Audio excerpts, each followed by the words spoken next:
Good morning, everyone. Welcome to Unity. Thanks for coming out in the snow, and it's nice to have a few wonderful, beautiful faces sitting out there, and we welcome everyone that's joining us on live stream. We're so grateful for the snow, and we're just seeing it blanketing all the fires and putting them out. You know, our hearts are surrounding all the people that are displaced right now, and recognize this time for Colorado, and you know, our hearts are with everyone that's going through this tough time. So we just want to take this hour to leave the world outside these doors and come into the presence of this greater power, this greater love we call God, Source, Spirit, whatever makes you feel hugged, loved, and seen. So we always start by chanting, and we encourage you to chant with us. Norma and I will be the call, and Larry will be the response. And we just ask you just to let the world stay outside these doors and just connect with the breath and the heart.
Good morning, everyone.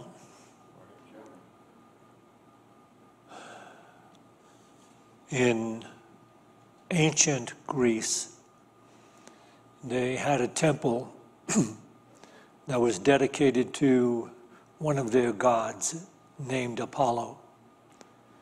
And people would go to that temple and pray and beseech this unseen god, Apollo, for healing and for intervention in their lives to mitigate suffering and pain and all the things that people pray for today.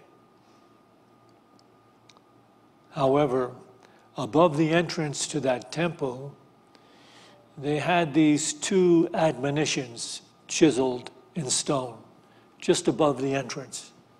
Can we have this on the PowerPoint, please?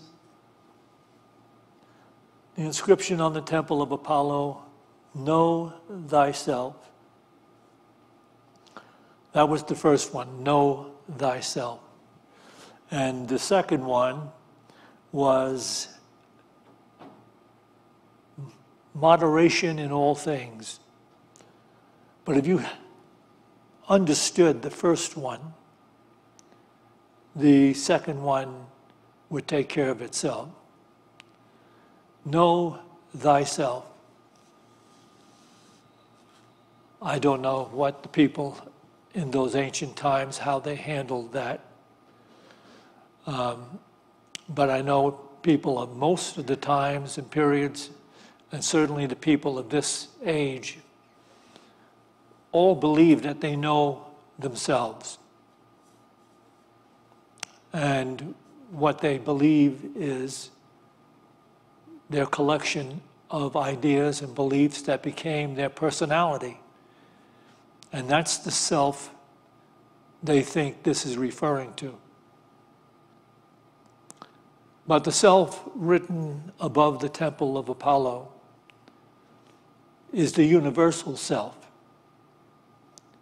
Come to know this universal self, or your true self. And the reason why it's written there, and it's interesting, it's written there because if people come to know that true self, then they will have alleviated all of their problems and their difficulties in life. Isn't that amazing? Our religions really work on patching up conditions and circumstances, helping people through, holding their hand, commiserating with them. But these master teachings are all about this truth. Know thy true self. And it starts one on a quest. It is a quest to know thy true self. And you have to move through the limited self that you created over growing up in the world, the collection of ideas and beliefs that you submitted to become yourself, but which is not your true self. It's simply your collection of beliefs and ideas. And of course, people defend them to the very end. And then people gather together in groups to have a common defense of some particular ideas they share in order to feel that they can accomplish more that way. But you see, it is the destiny and the calling of every human being to eventually examine their nature and seek and find this higher, truer, universal self. Because that only then allows them to live effectively, beautifully, harmoniously. So you see all the people going into that temple and beseeching the god Apollo, the unseen god, for all of these things and the favors that they seek is simply more of the same religion. The truth transcends religion. And it is something that every human being is called to eventually embrace and live from. So, what most of us are involved with is this personal self. And we call it the personality. This is one's personality. The object, of course, of the teachings in the temple, above the temple, and the teachings given by the masters down through the ages, is an attempt to get us to, through certain spiritual practice, transcend the initial personality self and enter into the universal awareness or the enlightened consciousness. That's what the master teachings are all attempting to get us to do. And it requires a spiritual practice because we have been so long operating from the idea of the personality being the one true self. But of course, there's so many personalities and so many different collections of beliefs, there can never be any true healing or harmony on a collective level. Hence, you have the world filled with, deceit and anger and fear and war and disease. And the only way out of it is to move to a higher level of awareness in which, as Jesus said, you will be in the world, but no longer of the world, no longer of the teaching of the world. For in the teaching of the world, the personality simply moves from being okay to being anxious or upset by the changing tides and circumstances of the world. Each person is tossed to and fro, back and forth, up and down, ever seeking to try to improve their lot in life from a personality point of view. And the masters are saying you must transcend that in order to find happiness, in order to find peace. So that's what we are all about doing. Here's the apostle sharing this truth with us very clearly as he speaks to the Greeks. He actually visited Greece in his time. And he saw all these temples and all these shrines, dedicated to all these different gods.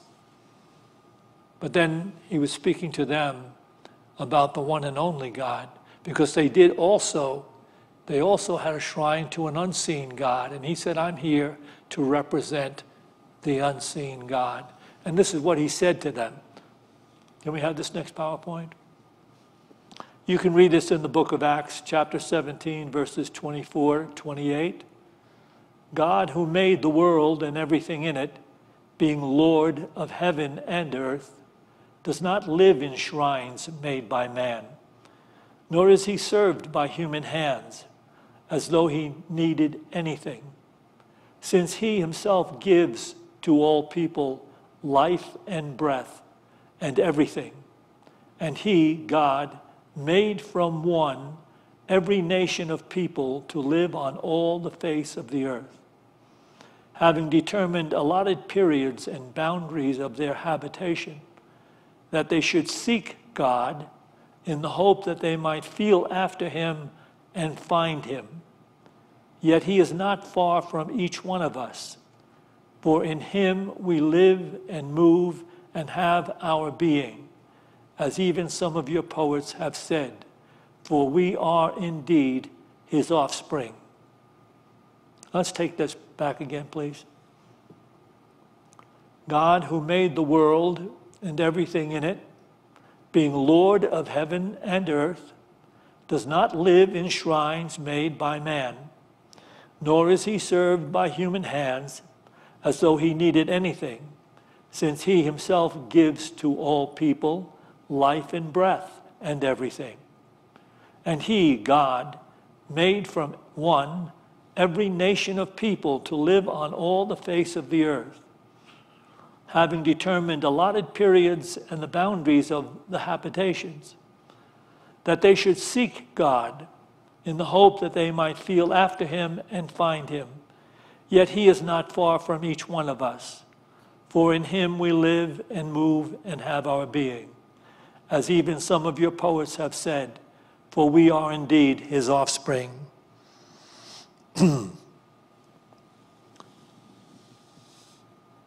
That's it.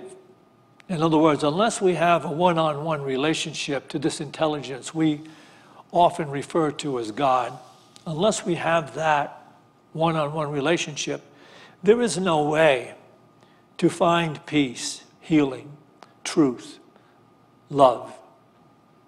Because we are operating outside the ultimate awareness. We're operating in an illusionary idea of separation from God. For we pray to God.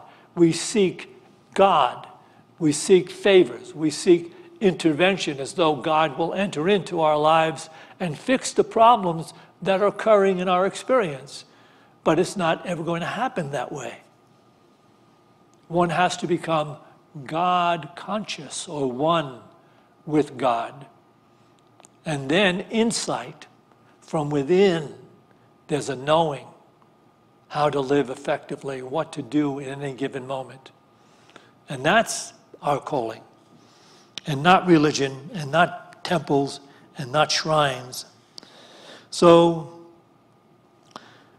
awakening to this universal consciousness actually diminishes the ego-centered consciousness. That is, it feels isolated. And there's an isolation in this ego-centered consciousness in the personality. And so coming out of that, what begins to happen is a transformation. And here's where we wind up. And here's where every human being will wind up who becomes enlightened. We will so willingly and lovingly live and let live. We will let live at last. We will not try to control or dominate or exploit. We will simply allow them to live and let them live, because life is the teacher. And life will bring to them all that is necessary for them to finally seek within. And when they begin to become ready, there will be a teacher, and there will be a book, or there will be a church, or there will be a spiritual center, or there will be an ashram there to help them on their journey to this divine awareness. That's all there is. I mean, you can take anything else and you can just be done with it. There's no help coming from outer-directed illusion religious concepts that hold you separate from a priest or a minister or some other character that stands between your relationship with the divine and God. That's it. Anyone that steps in between and assumes to have the power to intercede on your behalf, that person may pray with you, may support you, may speak to you, and may even help you to learn to rely upon the divine guiding nature that is also within you. But here, look at how many ways this nature is related to us in the scriptures, in the holy books throughout. These are not people trying to start a religion and make a lot of money from it. These were people that became enlightened and only then were able to open up and become instruments of sharing the truth for others. So let's take a look at this next PowerPoint. This is from the Gospel of John, the most metaphysical of the Gospels. So John is speaking to the hypocrites and the Pharisees and the doubters. He is saying this, the Master of Life is saying this.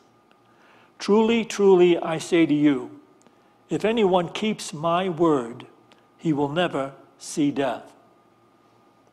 The doubters said to him, now we know that you have a demon. Abraham died, as did the prophets, and you say, if anyone keeps my word, he will never taste death. Are you greater than our father Abraham, who died? You should understand something, what they're talking about here. Abraham was the father of the Hebrew nation.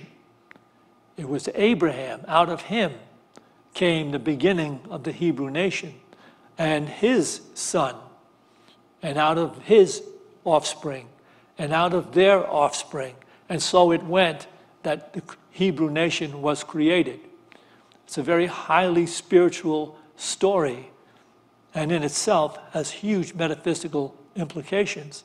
But from the historic standpoint, these Pharisees and doubters are saying to him, you are saying that if anyone keeps your word, they're never going to see death? Well, Abraham was the greatest of all people, the greatest of all spiritual beings. Even he died. And He actually, historically speaking, lived 1900 years before the birth of Jesus. So the Pharisees are saying, how can you say that? Abraham died. And they're speaking about their father, who lived and died 1900 years before the coming of this upstart preacher who's saying it is his word. Now, see what else is said here. Your father Abraham, oh, this is so magnificent. Can you imagine him having to just deal with this? They have this idea, this upstart preacher, this carpenter's son, says this, your father Abraham rejoiced that he was to see my day. He saw it and was glad. The Jews then said to him, you are not yet 50 years old, and have you seen Abraham? Jesus said to them, truly, truly, I say to you, before Abraham was, I am. So they took up stones to throw at him, but Jesus hid himself and went out of the temple. What is being said here? What is being said here is Jesus removes himself as a historic figure. The Bible writer is removing this carpenter's son as a historic figure, because as a historic figure, there's no way he could have ever seen Abraham, or Abraham could have ever seen his day. But what he's saying is Abraham rejoiced to see my day. And what he's talking about is the universal Christ consciousness, whose name is I am. And thus, this master and the scriptures of this master will eventually go on to say, I am in you. You are in me. Just like the apostles quote, you are in God, and God is in all. Awaken to the God that is the true one life in you, and come to the happiness and peace and healing and truth that you seek.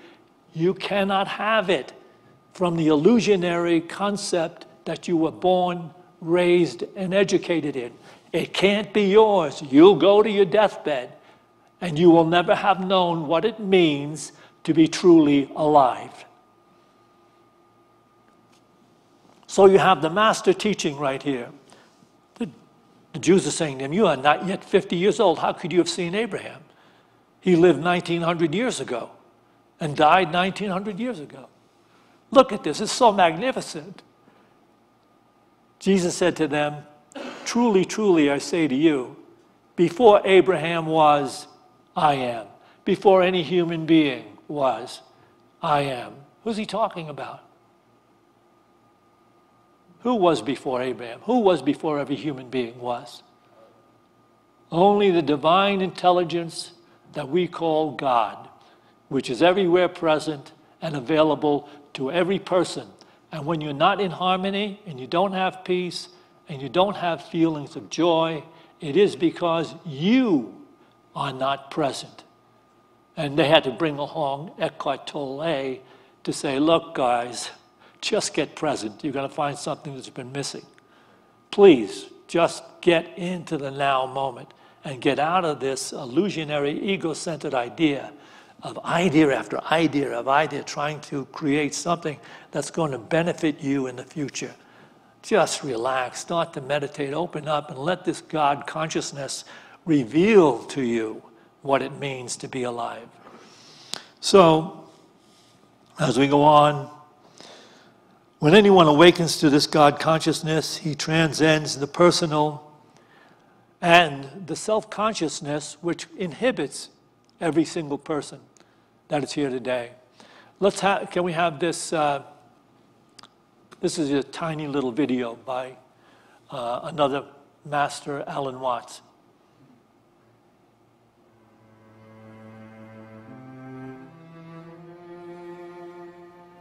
Imagine the idea that the moment you were born, you were kicked off the edge of a precipice, and you're falling. As you fell, a great lump of rock came with you, and is traveling alongside you. And you're clinging to it for dear life. and thinking, gee, I've got to hold on to this, you see? Well, it doesn't do a thing for you. And it's only making you anxious. And it's only when you understand that it doesn't do a thing for you that you let go and relax. So everybody's in this situation. We're all completely insecure. We're all headed straight for death as if we had been condemned by a judge. And yet here we are all clinging on to things. And we have all sorts of alibis for doing this. We say, well, I have responsibilities for my dependents and I've got to cling on. But all you're teaching your dependents to cling the same way as you are. And making them miserable by learning to go on surviving compulsively. So the thing is, same way, if you're caught in a torrent and you try to get out of it by swimming against it, you'll just wear yourself out and you're still carried along with it. So the sensible thing to do is to turn around and swim with it. And if you want to get out of it, swim towards the edge. But go with it. Same way when you're sailing. Always keep the wind in your sails. If you want to go against the wind, tack. But use the wind. So it's this way, you know. We're all in this great stream of change, which we call life.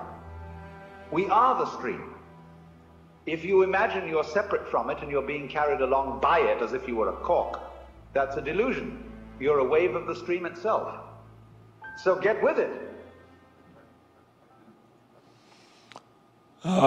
Let's have the next PowerPoint when you get a chance. Bring it up, please. And what he's saying is what has been said in so many different ways. And now this is Eckhart Tolle speaking, giving a complete summation of the reality of truth. The word enlightenment conjures up the idea of some superhuman accomplishment, and the ego likes to keep it that way. But it is simply your natural state of felt oneness with being. It is a state of connectedness with something immeasurably and indestructibly, something that almost paradoxically is essentially you. And yet it is much greater than you. It is finding your true nature beyond name and form. The inability to feel this connectedness gives rise to the illusion of separation from yourself and from the world around you. You then perceive yourself, consciously or unconsciously, as an isolated fragment. Fear arises and conflict within and without becomes the norm. Can we take this back again, please? The word enlightenment conjures up the idea of some superhuman accomplishment. And the ego likes to keep it that way, but it is simply your natural state of felt oneness with being. It is a state of connectedness with something immeasurable and indestructible, something that, almost paradoxically, is essentially you. And yet, it is much greater than you. It is finding your true nature beyond name and form. The inability to feel this connectedness gives rise to the illusion of separation from yourself and from the world around you.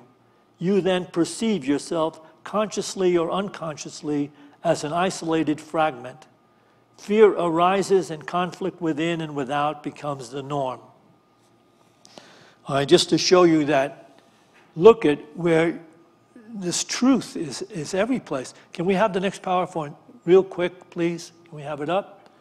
This is from A Course in Miracles. How different is this from what Eckhart Tolle is saying, what any of the masters are saying, what Jesus is saying? The kingdom of heaven is the dwelling place of the Son of God, who left not his Father and dwells not apart from him. Heaven is not a place nor a condition. It is merely an awareness of perfect oneness and the knowledge that there is nothing else, nothing outside this oneness and nothing else within. What could God give but knowledge of himself? What else is there to give? The belief that you could give and get something else, something outside yourself, has cost you the awareness of heaven and of your identity. All right, now if this was a courtroom, you'd say, look, I rest my case.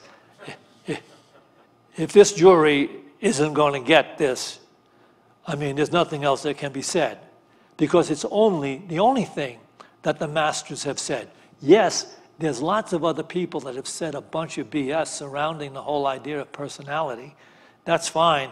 It'll never get you anyplace. So eventually, we get frustrated trying to make life work from the strictly ego-oriented point of view. There's me and all that's not me, and I've got to work it out. I've got to get some control. We have to relax that and start to do the spiritual practice and be awake in living, knowing that everything I look upon, everything I see is only God looking back at me. All right, we're going to do our meditation. If you don't have a particular meditation technique, when we get to the quiet place, I guess we can use the one I just shared. When we get to that quiet place, you can use that as a mantra to gently bring your mind into the awareness of the present of God in every person, in every place, in every condition.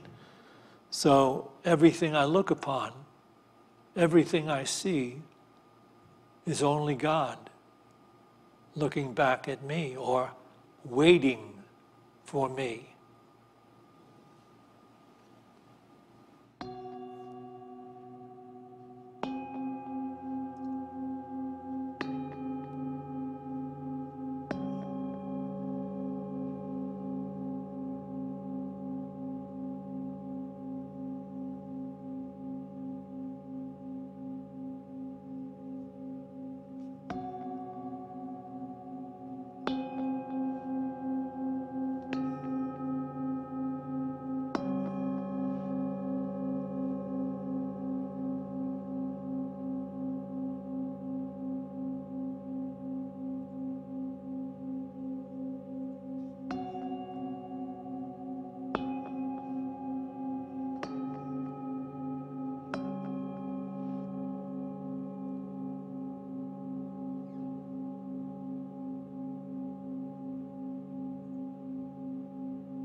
as we go forth from this meditation to those places we occupy in time and space.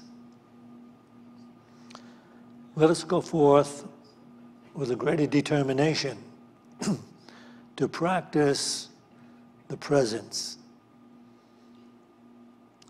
For this opportunity in every moment, let us feel the gratitude that comes with it.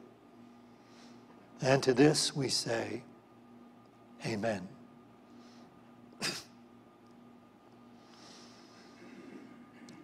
We will take an offering for unity now. And we'll do it in our new way. Just bring the offering to mind that you'd like to give to continue to support Unity of Boulder and the work that we do here. The ministry goes on, even though we're not filling the pews physically. Our ministry goes on, and our ministry is going out virtually to many more people than you have here.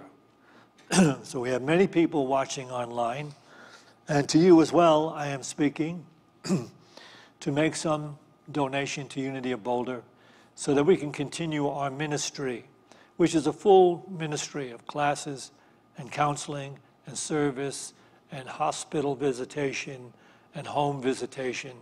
We do it all, and we're in the world doing it.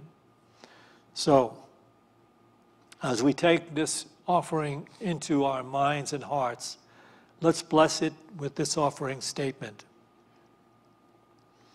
Divine love, through me, blesses and multiplies all that I have, all that I give, and all that I receive, because I give. I'll say that again so we can get in touch with it. Divine love, through me, blesses and multiplies all that I have, all that I give, and all that I receive, because I give.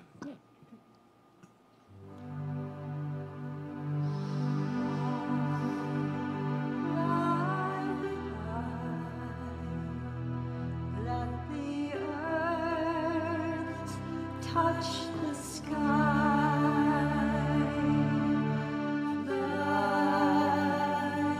fly high. Let the earth touch the sky.